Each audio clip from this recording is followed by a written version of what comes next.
Welcome to AI on the Block, featuring Max Ledger and Allison Hashwell, presented by Evolve Blockchain.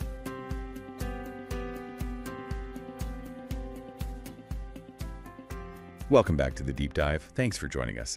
Today, we're plunging into something really shaping the future of finance, the evolving world of EU DeFi regulation. We're looking specifically at what the materials you shared are calling MiCA's next chapter. We really dug into the details for you. Okay, let's unpack this. Our mission today, cut through the noise, give you a clear picture of what's happening with EU decentralized finance, why it matters, and, well, what's next. And it really is a critical moment. You know, the EU's moves in crypto, they often signal where things might go globally. So what we'll get into today gives crucial context, but also some real forward-looking insights. It's about the why behind the rules, not just the rules themselves. That's a great point. So let's set the scene. Anyone following crypto probably knows MiCA, right? Markets and Crypto Assets Regulation. It's the EU's big framework for digital assets, a huge step. But here's the key thing. When MiCA was first put together, it consciously left out a big piece of the puzzle. It didn't really cover decentralized finance, DeFi. That was like a deliberate move. Yeah, sort of. They tackled what they felt they understood first, the centralized stuff, and planned to circle back. And what's fascinating here is how proactive they've been since. The regulators were specifically told, go study DeFi. Understand it, figure out the risks. And they did. The reports say they delivered a detailed study, early 2025, laid the groundwork. So now, based on that, we're expecting a dedicated DeFi package probably by 2026. Right. So not just a tweak to MiCA, but something new. Exactly. It's meant to be a comprehensive thing, designed specifically to fill those gaps MiCA left. It shows how, well, methodical the EU is being, maybe ambitious too. Okay, so that leads to the obvious question, why the new rules now? I mean, you hear DeFi is still smaller compared to, say, the big exchanges. It is, relatively speaking, yeah.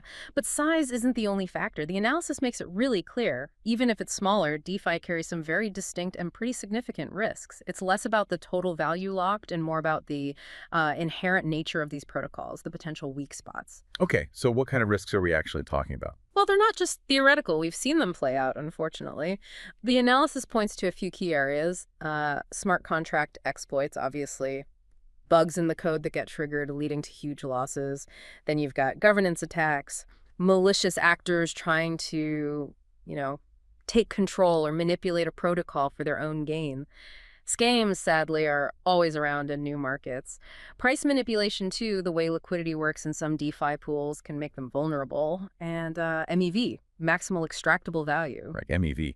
That's about miners or validators reordering transactions for profit. Basically, yes, how they can extract value by playing with transaction order. It's not always malicious, but it can mess with fairness for users. These are all challenges that, don't quite fit the old financial rulebook. So when we hear about those big hacks, millions lost overnight because of one bad line of code, that's the kind of smart contract exploit risk you mean? Absolutely. Those headlines capture exactly why security and transparency are such big drivers here. It paints a vivid picture of the stakes. And thinking about how we interact with DeFi, most people aren't coding directly. Right. We use wallets or web interfaces, these front ends, maybe even centralized platforms that offer DeFi access. Exactly. Most interaction happens through intermediaries, which is why it makes a lot of sense strategically for regulators to focus on these access points. Okay, because that's where the user meets the protocol. Precisely. They're the public face, the entry points. It's where most harm, if it occurs, is likely to be felt directly by users. And if we connect this to the bigger picture, regulating these access points is just more practical, isn't it? Trying to regulate every single smart contract out there, that's, well, maybe impossible. Yeah, sounds like a nightmare. Right. So focusing where users engage offers a path to protection and market integrity without trying to micromanage the core innovation, potentially.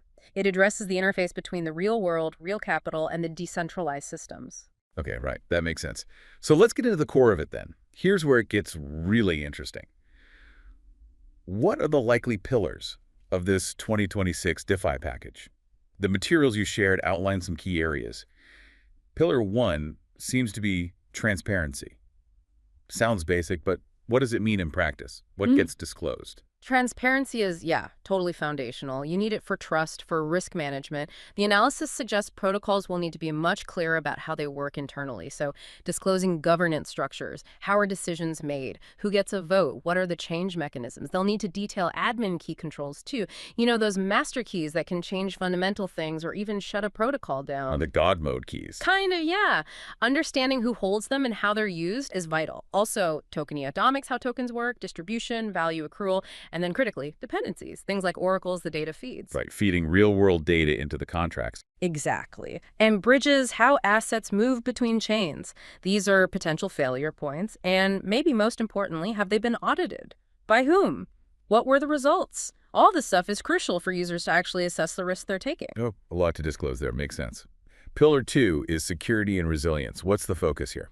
This is about really lifting the standards for how protocols are built and run. We're talking stronger standards for smart contract audits, not just a quick check, but more rigorous, maybe ongoing verification, secure development practices, building security in from the start. Also, things like incident reporting. If there's a hack or a major bug, it needs to be reported, analyzed, communicated, not hidden. No more sweeping things under the rug. Hopefully. And safeguards against manipulation or abuse, directly tackling those risks like governance takeovers or price manipulation we mentioned earlier. Sounds like a necessary hardening of the infrastructure. Yeah. Okay, Pillar 3, access point responsibilities. We touched on this, but remind us who these operators are and what duties they might face. Sure. So again, these are the front ends, the wallets, the interfaces, any gateway letting you use DeFi, the immediate touch point. The info suggests they could face several duties. Things like clear risk warnings, making sure users understand what they're getting into, transparent disclosures about the protocols they connect to, the services they provide, and then the big one, potentially, AML and KYC. Anti-money laundering, know your customer. Potentially. So that's not set in stone yet. It seems conditional, still under discussion based on the materials, but it's definitely on the table, especially for access points that look more like traditional intermediaries. So that's a huge one to watch. Definitely. Okay, and the fourth pillar, data and smart contract safeguards. This sounds like it connects to existing laws. That's right. They're not starting totally from scratch here. The EU already has pretty broad laws on digital services, data, that kind of thing. These existing rules cover aspects like termination controls, ways to potentially stop or change a contract, and access rules. So the new DeFi rules will likely build on that foundation, extend those principles, ensure consistency. It's about integrating DeFi into the wider legal picture. Got it. So, okay, let's get practical again. If you're running a platform, a protocol, maybe you're a developer, what can you actually do now to get ready? It seems smart to prepare. Definitely never too early. The materials suggest some concrete steps. First, document your control surfaces meticulously. Understand and record who can upgrade things, how DAO voting really works, who holds admin keys or controls multisigs. Be transparent about it. Know thyself, basically. Pretty much. Second, commission and publish independent security audits. Don't wait to be told. Do it proactively. Show you're serious about security. And part of that is monitoring your dependencies, those oracles, bridges. Know their risks, too. Makes sense. What else? Third, prepare clear user-facing disclosures. Think conflict of interest statements, proper governance docs, clear explanations of risks and mechanics. Help users understand. And finally, if you think you might be acting as a service provider, maybe handling funds or acting as that direct gateway, start considering your AML KYC obligations now. Don't wait for the hammer to fall. Exactly. Proactive thinking is always better than reactive panic. Well, thank you so much for joining us on this deep dive today. We hope it's given you a clearer view of what's on the horizon for EU DeFi. Keep exploring, keep learning, and we'll catch you next time. Thanks for listening. Be sure to join Max and Allison next episode as they dig deeper into the different facets of Evolve blockchain. This has been AI on the Block.